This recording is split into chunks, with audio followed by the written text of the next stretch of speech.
Nous allons voir maintenant une fonction très intéressante en Illustrator, ce sont les masques. Les masques qu'on retrouve également en Photoshop. Les masques, c'est un peu compliqué a priori, mais ça ne l'est pas du tout en fait.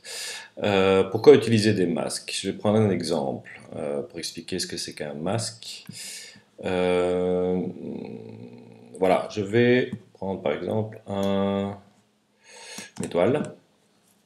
Voilà, je prends une étoile. Voilà, et cette étoile, j'ai pas envie de lui donner un fond particulier, je veux mettre d'autres éléments vectoriels à l'intérieur de mon étoile. Bon, disons ici, je vais prendre un rectangle, voilà, que je vais mettre, disons en mauve. Alors je duplique avec Alt, je duplique mon rectangle, que je mets en rouge, et je duplique encore mon rectangle, que je mets en jaune. Voilà. Ici, donc, je me retrouve avec mes 4 rectangles et mon étoile. Je veux mettre ces 4 rectangles dans mon étoile, qui est d'ailleurs en arrière-plan, parce que je l'ai créé d'abord. Je la passe en premier plan. Voilà. Comment faire ça? En fait, c'est pas très compliqué. Il suffit de sélectionner les 3 éléments ici, notamment. Alors, dans ces éléments, je vais d'abord les grouper. Donc, objet associé, ou pomme G. Je groupe mes éléments. Ici, je vois que mon étoile est bien en premier plan. Elle passe au-dessus des autres éléments. Je vais dans la palette des transparences. Et là, dans la palette de transparence, j'ai 2 petites icônes ici. Alors, il faut que je m'assure d'abord que, que mes éléments soient bien groupés en arrière-plan, que j'ai bien ce compte élément à part ici, mon étoile. Je sélectionne tout et je clique sur créer masque. Et là, que fait-il? Il me crée un masque.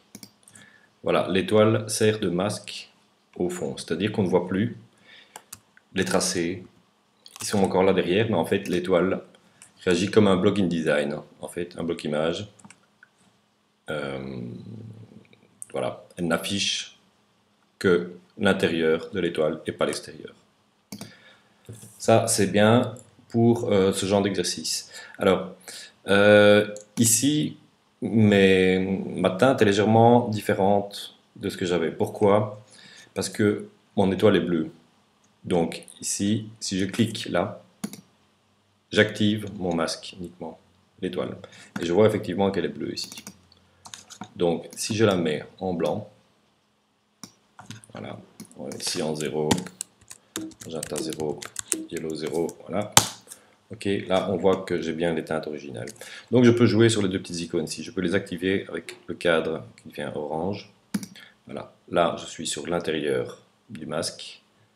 Et là je suis sur le masque lui-même. Je peux évidemment sur le masque lui-même réduire la taille de mon étoile.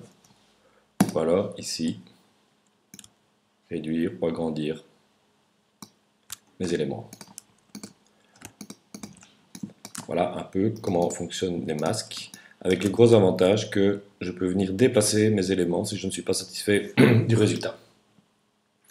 Ici notamment le rouge, je peux venir le modifier ainsi.